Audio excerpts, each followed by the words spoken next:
بسم الله والحمد لله والصلاة والسلام على رسول الله أما بعد السلام عليكم ورحمة الله وبركاته. My dear brothers and sisters in Islam, it's nice to be back in Australia, and alhamdulillah I see some of the faces I remember from last year. May Allah subhanahu wa ta'ala give you strength to be able to hold on, be steadfast on the straight path inshallah in this life and the hereafter. The topic is teen versus Deen. And it sounds like a conflict, but it really shouldn't be. But we'll talk about the differences, and we'll talk about what we have in common. I'll speak for a few minutes, but I'd like to hear from you, to make it more of a workshop, not just a lecture. And then I will be asking teens, and I will also be humbly asking parents. And I want the gloves to be off. I want you to talk honestly, sincerely, how you feel. Because we are going to be looking for solutions, inshallah, to mend and have a roadmap in order for us to speak the same language. Before I talk about the teens, I want to talk about the parents. We know that Ali ibn Abi Talib radiallahu anhu warda said the 21 rule. Some of this I'll be, inshallah, repeating in the Al-Kawthar course, Home Sweet Home, in the university tomorrow, so I'm just giving you a preview, but some of this I'll talk about in details, inshallah.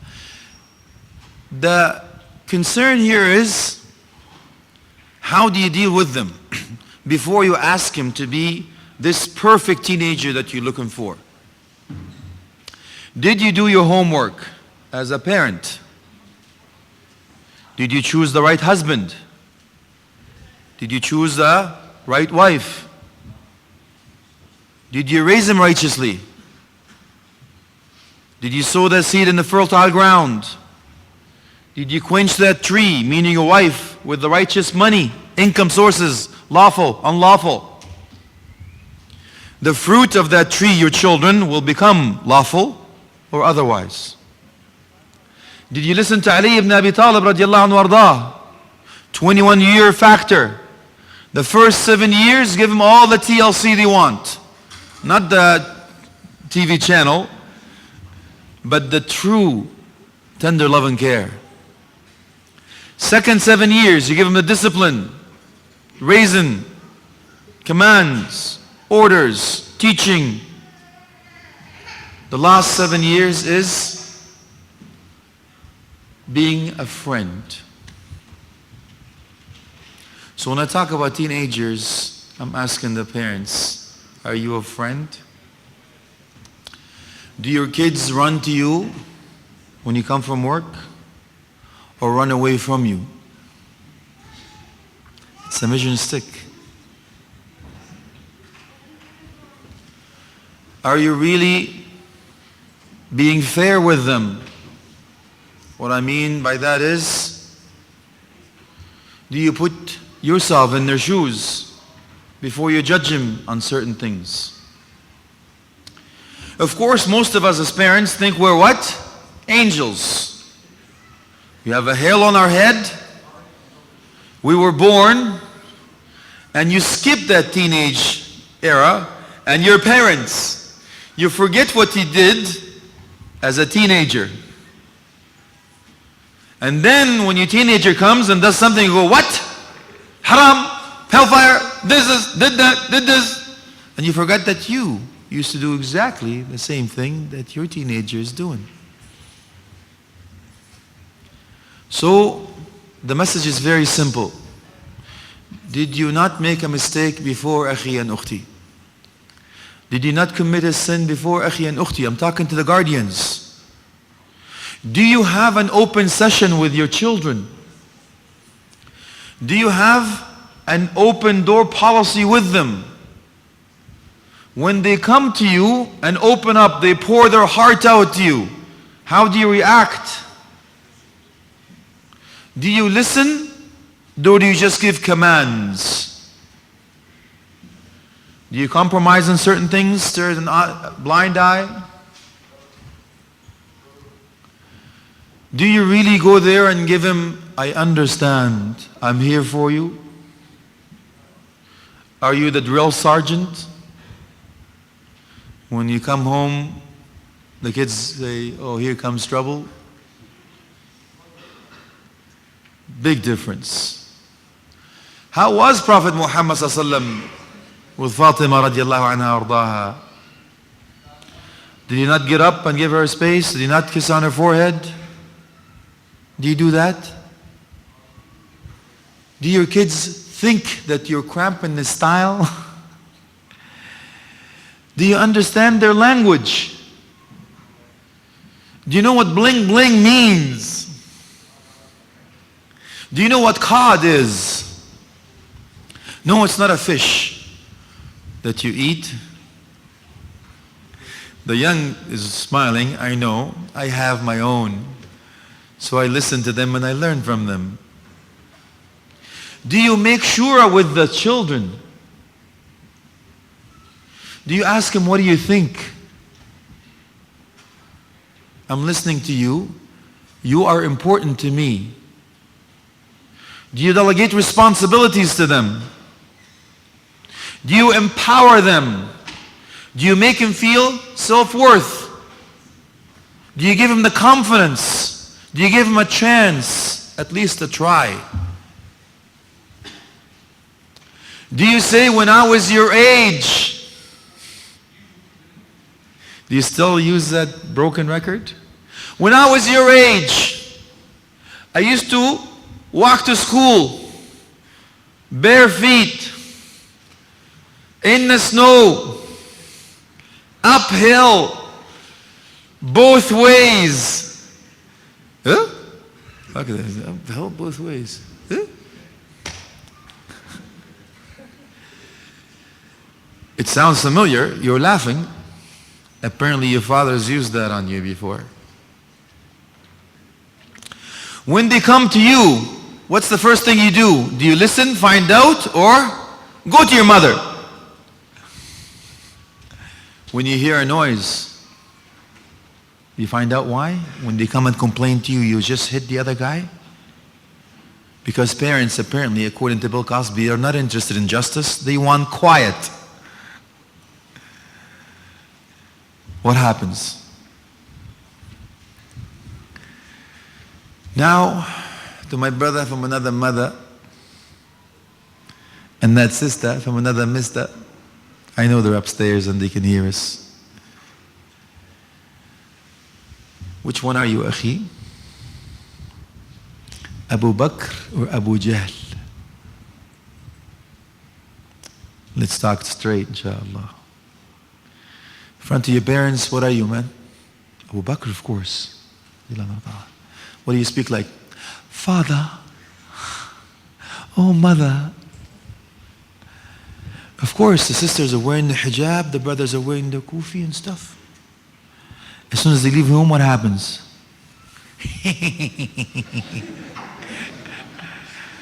Abu Bakr turns into Abu Jahl. La hawla wa la quwwata illa billah. What happens? The gel goes up. The hair goes on first, right, like this. Then they put it up like that, right? It's like the animal that dies on your head. Because that guy looks cool. Because who's your model? Model is this guy. George Clooney, I got to look cool like that guy. I dress like I talk like this guy, I walk like that guy, right? I got this picture on the wall. He's my hero. So I leave and I take the necklace out, open up the chest. I get the beat. I'm chilling with my posse, with my homeboy, to the max. Right, brother? Of course, man. Schizophrenia. Deans, I'm confused, man. Does the Deen actually tell you not to have a good time? Subhanallah. Is it a conflict? Can you not be a teen that is with the Deen? Or do you have to choose one or the other? It's not a choice. Can you not have both? Listen to some choices. You'll find it in your book, in your manual. The Quran, inshaAllah. وَالسَّمَاءِ ذَاتِ الْبُرُوجِ وَالْيَوْمِ الْمَوْعُودِ وَشَاهِدٍ وَمَشْهُودٍ قُتِلَ أَصْحَابُ الْأُخْدُودِ. Go back and find out what the story is behind that. You'll find out that was a young man that had to make that choice. Deen. A magician was dying. But this magician was not any magician. This is a magician of the king. So he says to the king, get me another young man to teach him this magic. And they found this boy. And they said, come, we'll teach you magic and you'll take over. On the way back, he met this devoted servant. This scholar wanted to teach him about the religion. And now he says, Deen, magic, Deen. He says, I can't do both. Have to make my choice. And he asked Allah subhanahu wa ta'ala to help him making the choice. And the story is long, but we'll give you the summary. And he took that stone. There was a beast in the front on the path and did what he did. Allah showed him that it's good to learn. More than learn magic, learn the Deen. And the scholar says, if your parents tell you where you were, tell them I was with that teacher, the magic. And if they tell you where they are, tell them I was with that parent. So he can learn. After a while, he became a learned man. And he used to be able to heal some of the illness among the people, cure some of them by the permission of Allah subhanahu wa ta'ala. People got to know him more. They started coming, asking him for help. He became famous. The king hears about him. He says, bring him to me. He said, who taught you this? He didn't want to say. Insisted, started persecuting, like history repeats itself. He divulged his secret. They went and killed the scholar. And now they want to kill that young man. What happens? He said, the king said, he talked to some of the army, take this young man to the highest mountain and throw him from top. Kill him. That young man, with his knowledge, he says this dua that I want you to remember, inshallah. He says, Allahumma kfinihim bima shi't. Oh Allah, protect me from them the way you wish. The mountain shook. Everybody fell to their death except him. Goes back to the king. The king is surprised. But he doesn't give up. He gives the second command, take this young man to the ocean. When you're really deep in the ocean, in that boat, throw him. They take him again to the ocean in the boat. That young man says, Allahumma kfinihim bima shi't. Same dua. Oh Allah, protect me from them the way you wish. The boat shook, everybody fell, drowned. He's the only one that survived, goes back to the king. Again, he couldn't believe it.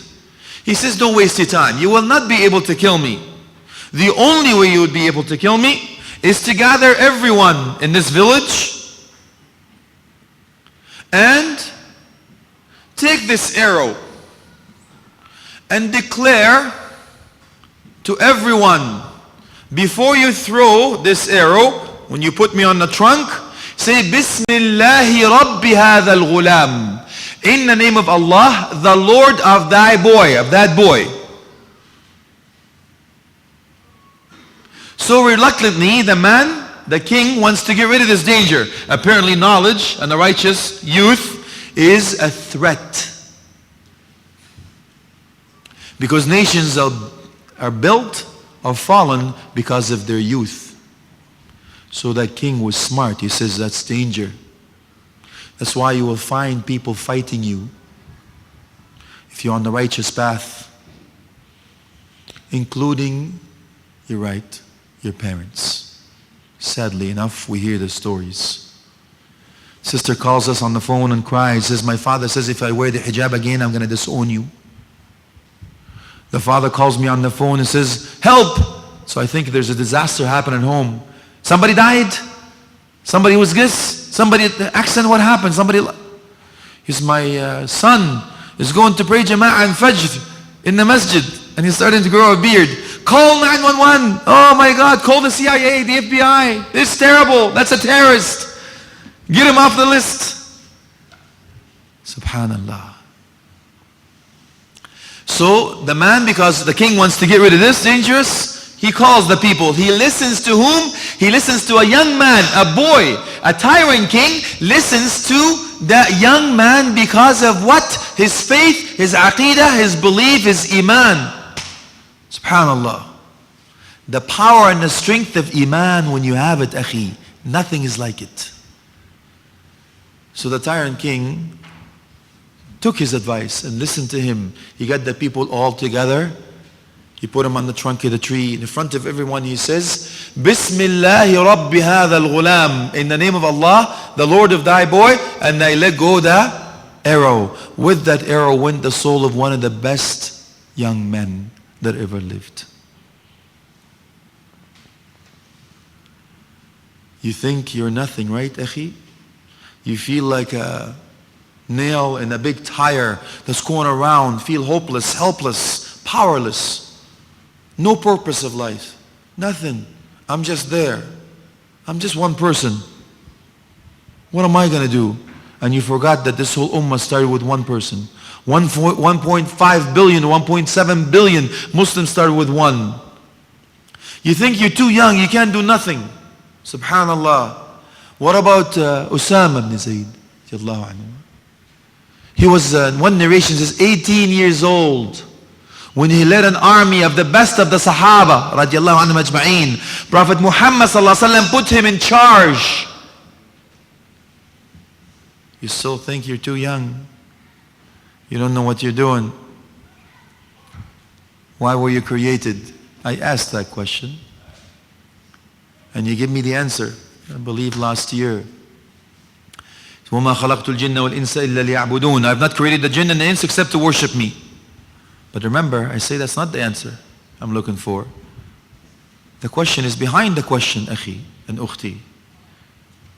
Does your life, your actions and deeds, your behaviors, your whims and desires reflect the statement that you just said? That I have been created to worship Allah? Remember? And you come back and say, too much fitan, man. I can't take it, brother. You come into my shoes. You go to school here. I tell you what, you go to university here. You walk downtown Sydney on a hot day in the summer. And you tell me it's easy to live around here without looking at some of the sister in humanity, without giving flags. You know, I've seen some of the brothers hanging around and they get this the judge thing, right? So brothers are walking, the sisters are walking around. So the brothers look at each other. She's a 9. She's a .85 from the judge from Australia. There's a 7.55. There's a 76. What happened to you, man? How you doing, dude? What's your chat like, man? You have a Facebook now. No. I don't want that account. I want the real account. Your real Facebook account, man. Not the one as a decoy you give to your mother and your father. Brother Muhammad Salahuddin. But the other one is what? Too hot for your, too sexy for your Foxy Mama. Whatever your alien name is. That's the real Facebook account that you go on. I know you're laughing. I know it's true. I know you think your parents don't know that, but you forgot that they've been there. done that. Amazing. So where is the gap? Where do we drop the ball? Where do we get back? Have you not heard that Allah loves 3 and loves 3 more? Allah loves the elder who are righteous, but loves the youth who are righteous more. You see, the elder who is righteous, been there, done that, been around, was a monkey before. You know what that means, of course. The monkey theory, we talked about it earlier. You're jumping from one tree to another. You're taking this fruit, you're smelling this fruit, you're biting in this fruit.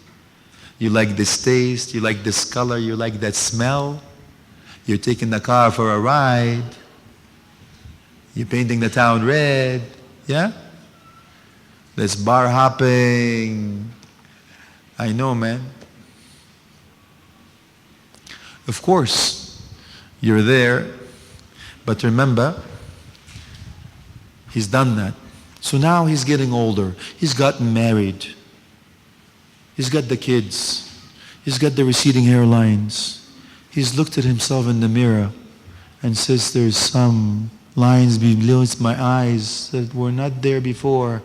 What is that on my face? What is this in my ear? What is that noise I'm making when I get up? I'm slightly different. These are signs. My Lord, is that a gray hair?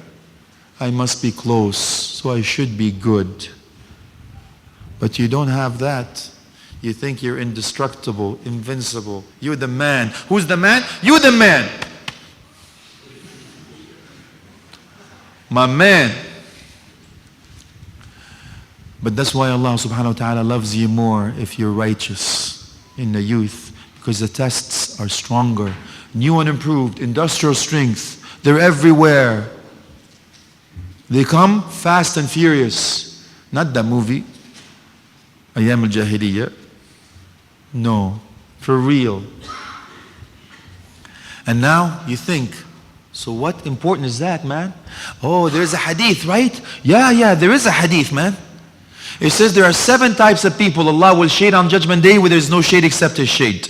According to Ibn Uthaymeen, rahmatullahi alayh, that shade is not the throne of Allah. It's not. Otherwise the sun will have to be above that. And that's not befitting for anything to be above the throne of Allah. But he says it's a shade that Allah will create for that purpose. But that day is not like any other day, man. It's a 50,000 years. The sun has left its orbit. It's close to your head. People are drenched in their sweat. 50,000 years. Everyone nafsi, nafsi, myself. And then a shade comes in. Who amongst them? شاب نشأ في طاعة الله. A youth that was raised in the righteousness of Allah. So what do you want to be? You make a choice. Have a clear vision. Choice is up to you, wallahi. There's a lot more to share when it comes to Deen versus Teen. But I will stop here because I know the attention span is 20 minutes. Otherwise I see steam coming out of your hair and I lose you then. So I want to finish this topic now. But I will ask you questions. And I will leave the floor as a workshop. Then you can ask the questions. But before I end, I ask Allah subhanahu wa jalla fi'ula to make us among those who listen to the speech and follow the best of it. Wa akhir da'wahum and alhamdulillahi rabbil alameen. Wa sallallahu alayhi wa sahbihi wa tabi'in. This is the portion that I just talk. Now I listen. I'm going to ask the young, and I want the elders, respected elders, to listen. Because he is your end user. He is your customer. He will give you the answers, akhi, if you're wondering, how do I handle the kids? Where did I drop the ball? Where did I go wrong? Okay. So brothers, and forgive me sisters, it's not interactive for you, but inshallah we'll get the gist. Can I ask the young amongst us, what are your concerns when either comes to deens or your parents? or living out here in the West? Apparently nothing. Everything is copacetic. Everything is right on, man. There's no problems whatsoever. There's no concerns. Everything is good, right, man? You're afraid of your parents, aren't you? Could I ask the parents to leave? What do you want? Any concerns, any issues you guys have? How do you want? Yes, Akhi. Traditions in Lebanese communities. Taxi? I gotta go. I lived in another city in Canada. I will not mention the name, but it's predominantly Lebanese community. I lived there for 2.5 years. Wallahi, very good community. Very generous, very hospitable, very kind, long list of good things. Not because I'm amongst you and I need to leave this in one piece. Please don't hurt me. But it's the truth. But unfortunately, like everybody else, the strongest thing that I noticed is tribalism is big. They will take culture over religion when it comes to that. I'm not generalizing, I'm saying this is my experience. Unfortunately, one of the reasons I left that place because of the politics and the tribalism. Some will not take halal and haram, but they will take aib. What will people say?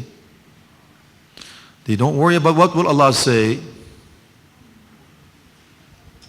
Our tribe does this. You're going to marry from our own people. And so on. I may be opening some wounds, forgive me. But in this community, I don't live here so I can say what I have to say and take the plane and get out of here. But it's difficult for other mashayikh that live here that talk about politics and, deep issues. But if you're talking about the community here when it comes to the teens and so on, I have heard from the community here, because I visited last year and they kept in touch with me and they have some concerns. Some of the concerns about marriage and youth and what do they do and how they find a husband or a wife and all that stuff, it comes across. But again, I'm listening to you.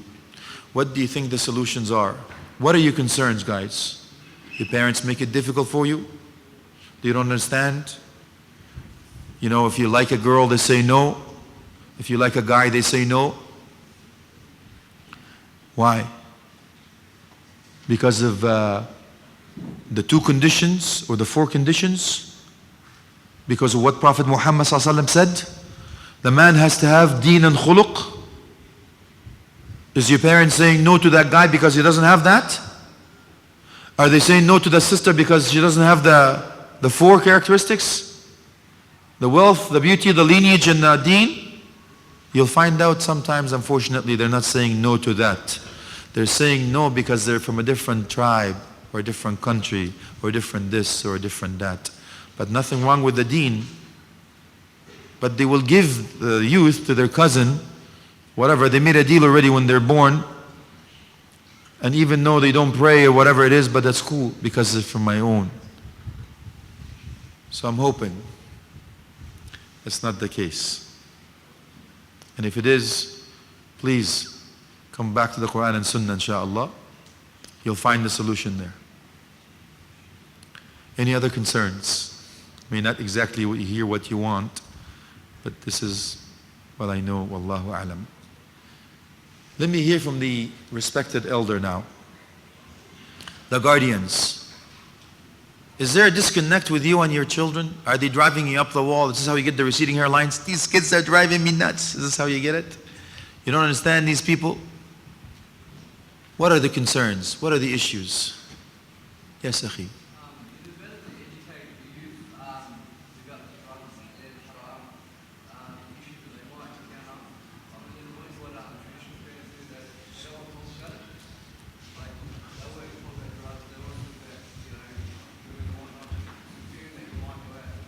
Right. I have a surprise for you. I will repeat the question just in case the brothers and the sisters have here.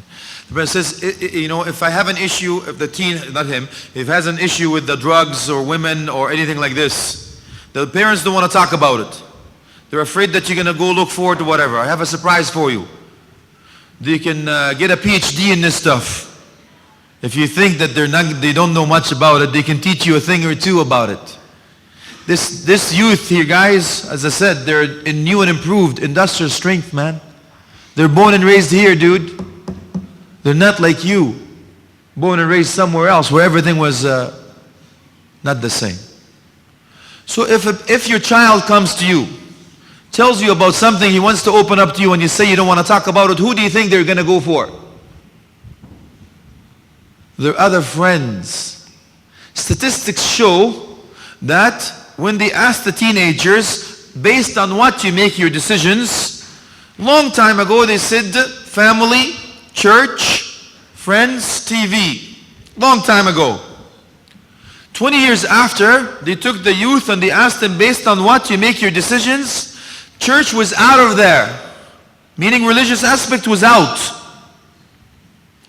Above the notch, they said, friends, TV, then family drops down. 20 years later, family was out. Then became computer/TV and friends. How do you think they make the decision, akhi and ukhti? If you're not there for them, guess what? They're not coming back to you. They're going to go back out there, get the advice. So you better wake up and smell the hummus. Or fatou, whatever. Wallahi. So let's go to the Ibn al-Qayyim rahmatullah alayh. He says in order for you to teach or mend or all that stuff, he says he has 3 simple rules. Please remember them. He says, Alif, thumma arif, thumma kallif. Remember them well. Alif, he says, Alif al-qulub. Mend the hearts. Let your children love you. Thumma arif. Then educate. Raise awareness. Once you educate, kallif, you can obligate. Have you enjoyed good before you forbidden evil? Are we not supposed to enjoy good first? U'mur bil ma'ruf wa nahy al munkar. Did they say nahy al munkar first? Is u'mur bil ma'ruf. Did you give him an alternative? Did you give him a way out? Did you have actually something else as beneficial? Did you give him the reward? Do you use the method of the reward? You have to have a message. This is the reward triangle. You have to have a message to your children and then communicate it. And after this you give them a reward. Do you give them any reward of some time? Do you give them any positive recognition? Positive influence? Do you lead as a role model? And that's unfortunately where we drop the ball. Please, akhi, if your child comes to you with a concern, this is how you're supposed to handle it, inshaAllah. Okay, the 3, again, I repeat, alif, thumma arif, thumma kallif. Mend the hearts, educate and obligate. Be proactive. Talk about the righteous company, how you raise them. As I mentioned before, earlier, you don't have to deal with these issues because they're solid. You can't be with them 24/7. You can't be policing them. But you need to give them the tools to be able to say, not like Nike, just say no, man. Right? Just say no. I know it's difficult for you, right? You feel like a social outcast. Now, brother, pass it around, man. Ganja, man. 42, it's the night. You don't know about Marley, I'm sure. Good. Allahumma zidka jahlan. So now, of course, you got to fit in, right? You need to belong to a group. That's what social, the psychiatrist will tell you. I need to belong. So now you have to make a decision. Peer pressure comes strong. So I do drugs. I want to fit in with this crowd. Looks cool to me.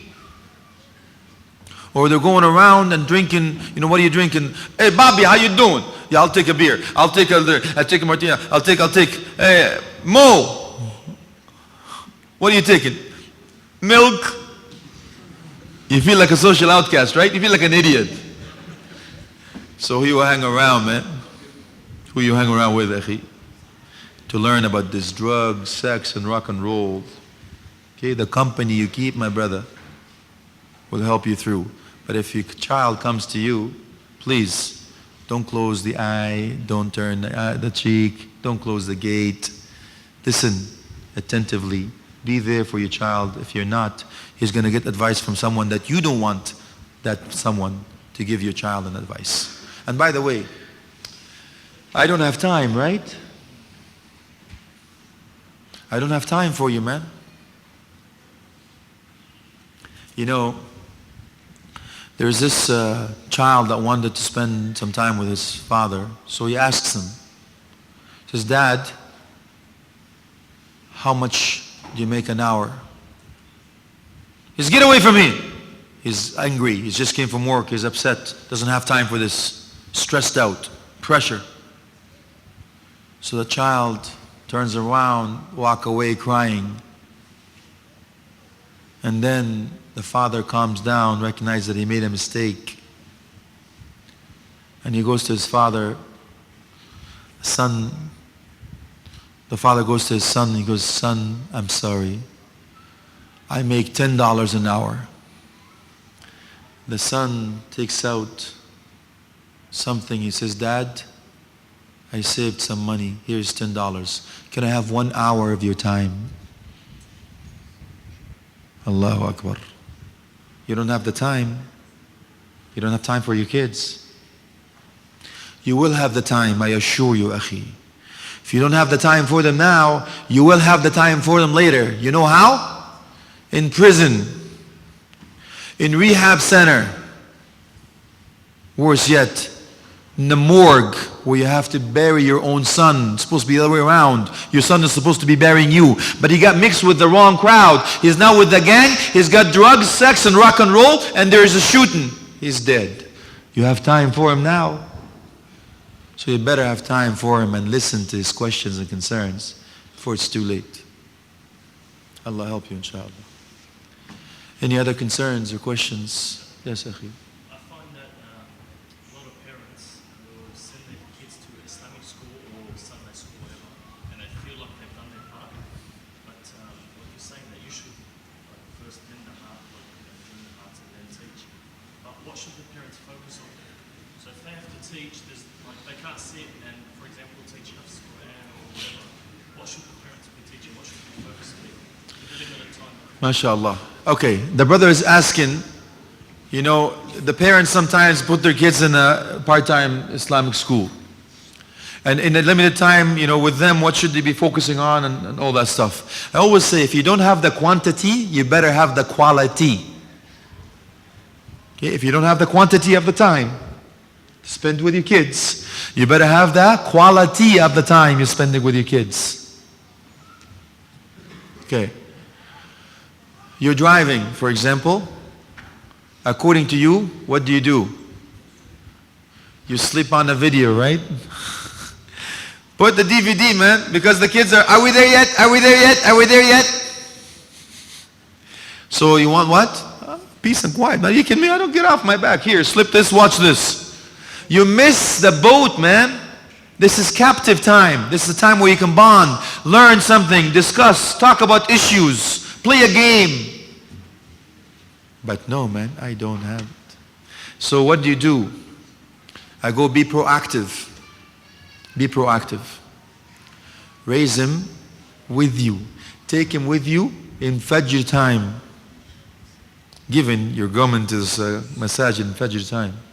So he's raised that way. You bond with him. He imitates you. You have the time with him more than you think. Unfortunately, I believe that parents sometimes out of guilt, they put their child through a part-time or do something or give them this book or put him through this. Says, you know what? I've done my best. It's a lot more than that. It's a lot more than that, akhi. It's an investment. It's an investment. It's a full-time investment you have to be dedicated to. Okay? You're responsible for them. كَفَى بِالْمَرْءِ إِثْمًا أَن يُضَيَّعَ مَا يَقُوتُ. It's sufficient of a sin for those who lead, it's shepherd, to lead them astray. So, inshallah, what do you do in the time that you have? Make sure this time is prime time. Make sure you do your best to know who their company. Talk about it. How are you feeling? How is your school? Who's your friends? What do you know about this? Befriend them, raise them, make them love doing things right, reward them for something. Here's what I'm asking you to do. I'm asking you to do what? The chart, akhi. At home, go back and make a chart. What kind of chart? An Excel sheet. Put the children's name in one and put everything you want them to do on one side. Prayer time, full time. Are you good to your mother? Are you good to your father? Are you good to your siblings? Do you do your homework? Do you all that stuff on the list? And everything they do, whatever it is that they do, what are you going to do? You're going to put a sticker next to him. And in the end, whatever it is, according to the age of your children. At the end of the month, you count and find out how many it is and reward him. Yes, open an account for him or her. Now you're doing what? You're rewarding him for positive, not negative. He's getting the recognition he wants or she wants. Now they want something to buy. He's got what? He's financially independent.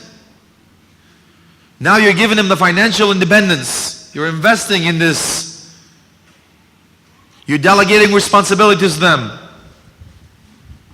You're doing, yes, if you do good, you'll get rewarded. If you do something bad, you will be disciplined. I'll take away something from you.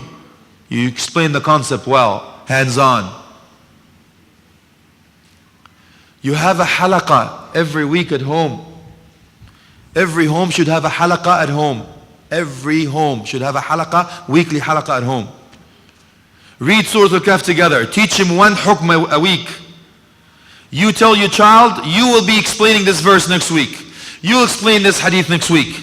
You teach him. You give him the confidence. You become there. You teach him how to be raised righteously. That's how you do. I don't have enough time, but at least that. And make sure you book a time in your calendar for your kids. Book it. Say, this is my family time. No other. Nobody else means anything to me right now. Except this is it. I'm all yours. Ask him question. How do you feel? What do you think? Don't belittle them. And so on. That's the time where you bond. And you ask yourself the question, if I die, will my children do the funky chicken? Raise the roof? Or cry over you? What's your legacy going to be like, akhi? A tyrant father? Or the father that I loved? Or the mother that I loved? I will miss them dearly. So invest the time, quality, if you don't have the quantity, inshaAllah. Wallahu alam. Yes, akhi. He's been a terrible father, his son's 18 years old, and he lost all control. He may want to bring you back. How do you get him back? Allahu Akbar. I don't want to say it's too late. There's always hope. Never despair of Allah's mercy. Okay? I know some of the brothers actually got on the hidayah, the guiding light, inshallah, that straight line, after they tried everything. However, you make dua for them. You're there for them. You give them an alternative. Tell them, I understand. But in order for you to get your child back, if it's too late, it's going to take a lot more. Because once you're in the hole, the first rule of the hole is stop digging. You need to recognize that you made a mistake and own up to it. Don't blame him for it or her for it. Level with them. And by the way, if you're going downhill, it's going to be very difficult for you. You understand? If you're going straight, it's much easier. If you're going downhill, if you want to go back uphill, you have to make serious breaks and reverse and go back uphill. It's going to be difficult. It's not impossible. It's going to be difficult. But my approach is always proactive, not reactive. However, waqi', there's practicality now. You dropped the ball, you lost your child. What do? You bring him back nice and slow. How? You have to change the environment around them. Because the child is a product of the society. Your child is a product of the society. It's like a sponge. They absorb. Why do you think Prophet Muhammad sallallahu alaihi wasallam said there was a man that killed 99 lives in nations before you, but he wanted to repent? And he goes to a devoted servant. He said, I killed 99 lives, I want to repent. هل لي من توبة? Can I repent? He Says, no, he killed them too. It's now 100. We learn a few things, but we don't have enough time to go through the details. You understand? Now, there is others. He says he's still insistent on repentance. Okay. It's don't shoot the messenger, but I'm asking the sisters humbly to be quiet, please. And we're cool, we're far, man, and there's no eggs and no tomatoes coming my way, so I'm good with that. So again, if they're talking, they won't hear this, so I'm just talking to myself one more time. So inshallah, the sisters will be asking questions. Inshallah, it is. We have a written question, so I will ask somebody to read it for me, but later, inshallah. I need somebody to go through these to make sure they're authenticated, and it's not like, why is the sky blue? You know, why is this listening music so hard to listen to, and all that stuff. So we need somebody to go through these, inshallah, and I'll take it from there. So now, we have, the hadith is there. He says, I still insist I want to repent. Okay, so he says, leave this city, leave this village. So indication is, if you're the area you're in, if the area you're in has an effect on you negatively, you gotta leave this area. Okay? So you gotta change the environment, the friends, the area, all that stuff, you need to change. It's not gonna be easy, but what I have going in the center, I have something called play and pray. So if your child, you think you want him back, do you think you say, come to the halaqah? Do you think he'll listen? No. But come to play basketball, do you think he'll listen? Yes. So you got to speak their language. So now what happens? You come to the center with Sheikh Shadi, Jazakallah khairan. You play basketball, you build some weights, mashallah, seen some brothers pumping some iron. That's cool. Shoot some pool, whatever it is, right? And there's now, you didn't tell him to come to pray. You didn't tell him to come to the halaqah. You says, come, let's have some fun. Let's play this, let's play that, let's pump that, do whatever. After this time to pray, you know what? He'll come to pray sooner or later. Get to know some of the righteous company around here. He may hear a khatira, not a halaqah. And that's how you bring him back slowly, by changing the environment, inshallah. Wallahu a'lam. And lots of dua to Allah to bring him back and guide him. And inshallah, he will bring him back to you. Go ahead, akhi. I'll listen to some questions. Assalamu alaikum, Sheikh. Wa alaikum salam. What advice do you have for a sister of a young teens who are in music, movies, and the opposite gender? They think their older sister is bossy and doesn't understand. Okay. When I get this type of question, okay, that's fine. When I get this type of question, I say, you know, akhi, I don't go that route. Okay? I'll explain to you what I mean. It says, you know, if you're building a house, can you go to the builder and says, listen, could you please paint the third floor blue? Says, what? What are you talking about? The point is, there's no foundation. You haven't built the foundation yet. You haven't poured the foundation.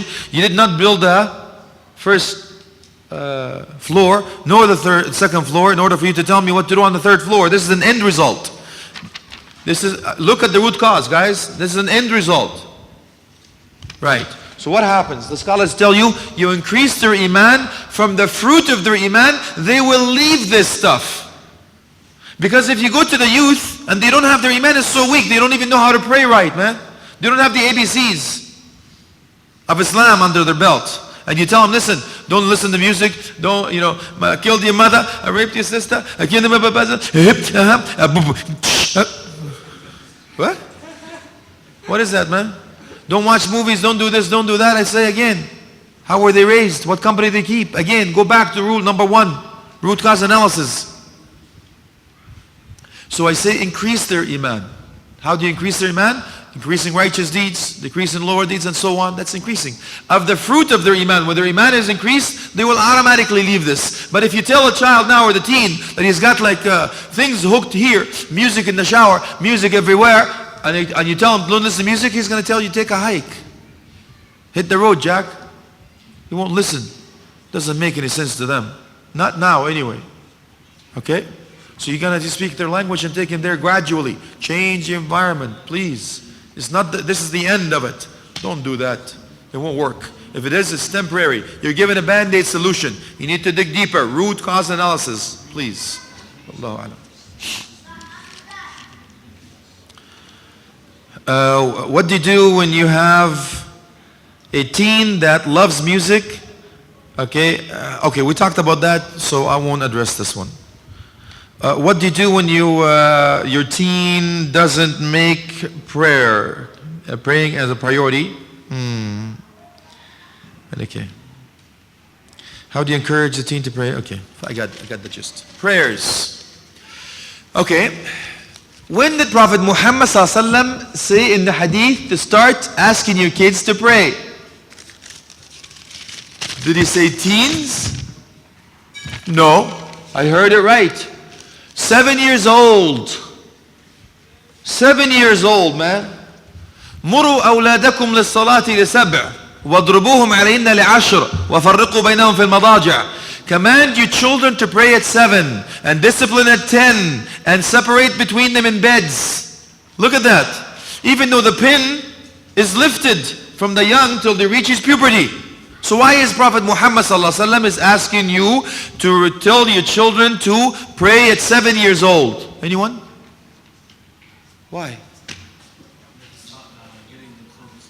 Right on. Gradual teaching.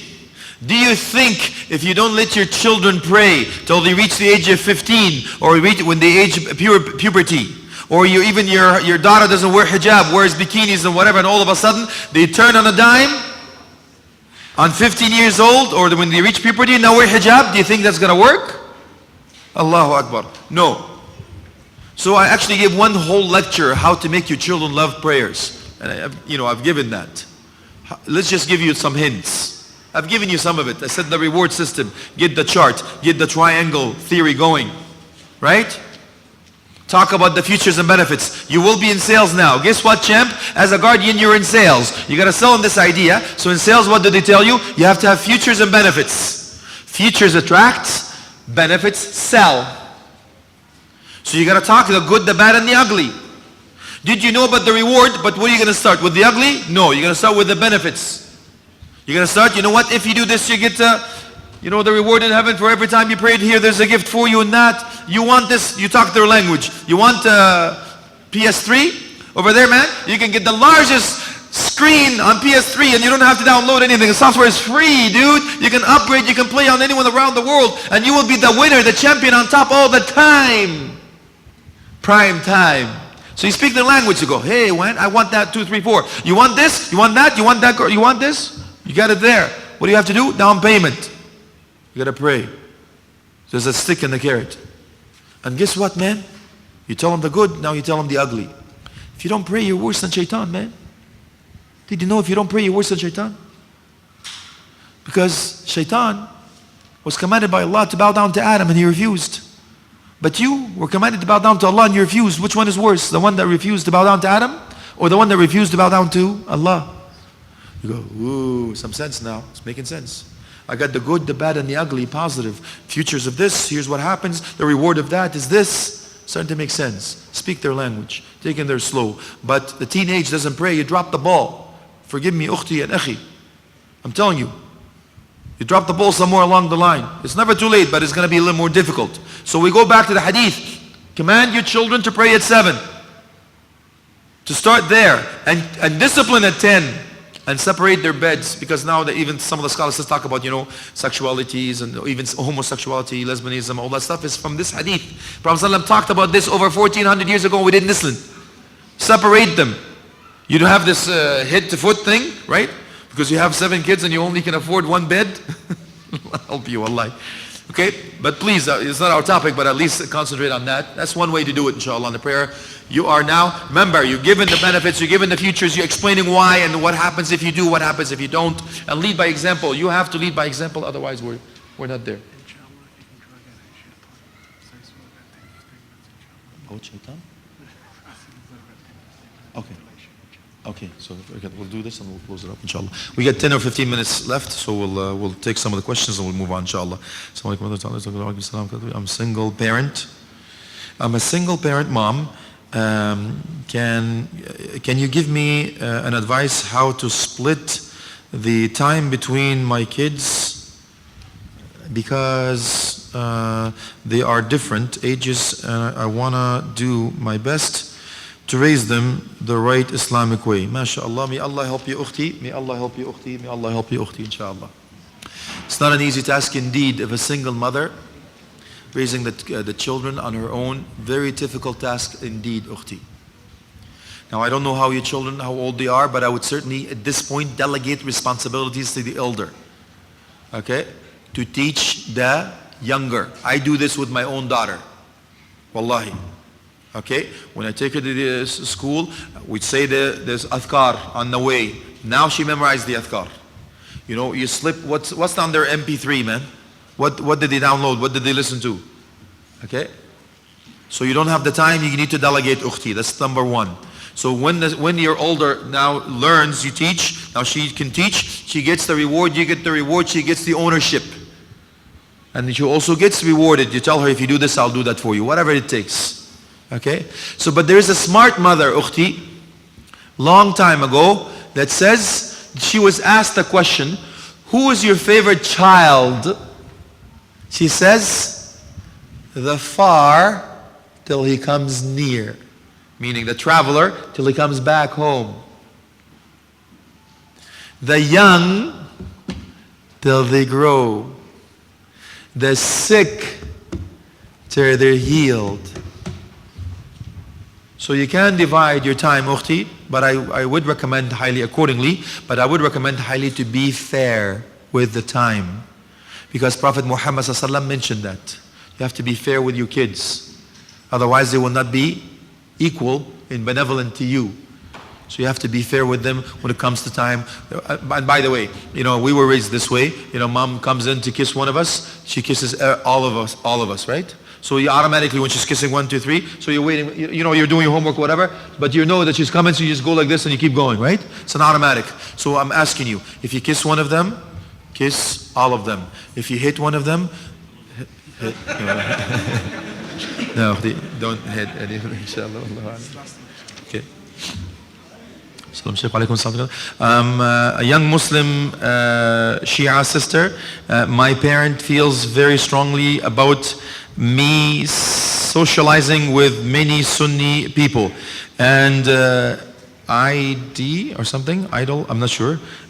Just like, I'm not sure what it is, but I hope, I do just like to know, I think I would like maybe, to know how can I get them to accept it or understand any suggestions. At the end of the day, we are all Muslims. Very good indeed, ukhti. Okay. Ibn Taymiyyah rahmatullahi alayhi divided them into 3 categories. There are differences in furu' and difference in usul. Let me explain that. Anyone says La ilaha illallah Muhammadur Rasulullah bihaqqiha, with its true rights, is a Muslim. Okay? Aqidah comes from uqdah. This is the toughest knot in the rope. This is the strongest. This is what we're all about. You cannot have any differences. You cannot have any differences when it comes to aqidah of the root of the usul. Furu' I understand. Furu', you know, where you put your hand in the salah, where, you know, where you touch the hair in wudu, all that stuff, furu'. There are different opinions among the scholars. But Allah wahid, He is this, He is that, the angel, the 5 pillars, 6 articles, all that stuff, no differences. But to think that I mean, again, forgive me, again, I'm going to be a little bit, I don't want to be so much in politically, you know, correct and whatever, but I would address the question as is. Yes, ukhti, we are Muslims after all. We have the same God, we have one God, one book, one qibla, one prophet, one Kaaba, one goal, one mission, one everything. But we have to recognize that there are differences. Some of the differences are minor, some of the differences are major. So Ibn Taymiyyah rahmatullahi alayhi, he could divide it into 3. He says al-mufaddila was-sabbaba wal-rafida. Okay, al-mufaddila, والسبابة والرافضة. Now, those who actually Mufaddala, they prefer Ali over some others. There's difference of opinions among the scholars. Even when it comes to Abu Bakr and Umar, then no difference on that. But Uthman and Ali, there's difference. It's fine. So Mufaddala is fine. Difference of opinions among Ahl Sunnah wal Jama'ah also. But Sababa, there's difference of opinions among the scholars. Which do they fall? Those who curse the Sahaba. Rafida, those they refuse certain things and they don't. If you tell me that the Quran is not, this is the Quran what we have, and forgive me. I'm going to be a little bit blunt on this issue, and I don't mean wallahi divisions. I'm just telling you. Hopefully, it will wake somebody up. And again, I have the blessing that I don't live here. I usually don't talk about this in public because there's more damage than good. But maybe I am your scapegoat. Because Sheikh Shadi may not be able to do this. And others may not be able to do this. I'm not pointing the finger, wallahi, but we're saying here's the Aqidah of Ahl Sunnah al Jama'ah. Could you imagine that your faith says that the Quran is corrupt? Imagine, build upon lies. Tuqya. Build upon cursing those who brought this Islam to you. Sahaba radiallahu anhum ajma'een, they fought wars, they paid blood in order for Islam to come to you. And you curse them. Can I ask, how could that increase your iman? Of cursing someone. Subhanallah. And it's built upon only a few people that are, they're good, everybody else is bad.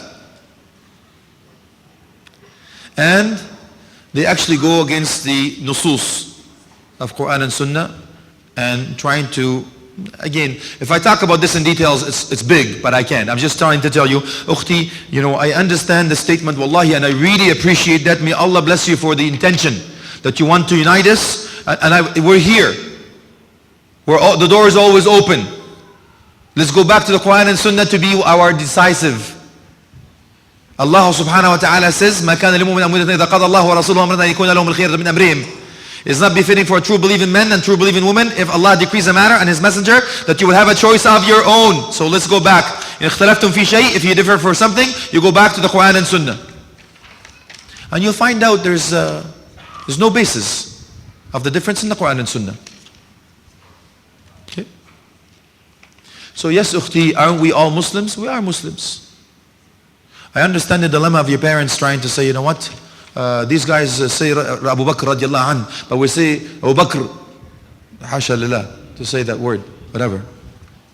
You say, for example, that Aisha radiallahu anha, she's the cow that's supposed to be slaughtered, or she's in the hellfire, and they celebrate that. Imagine.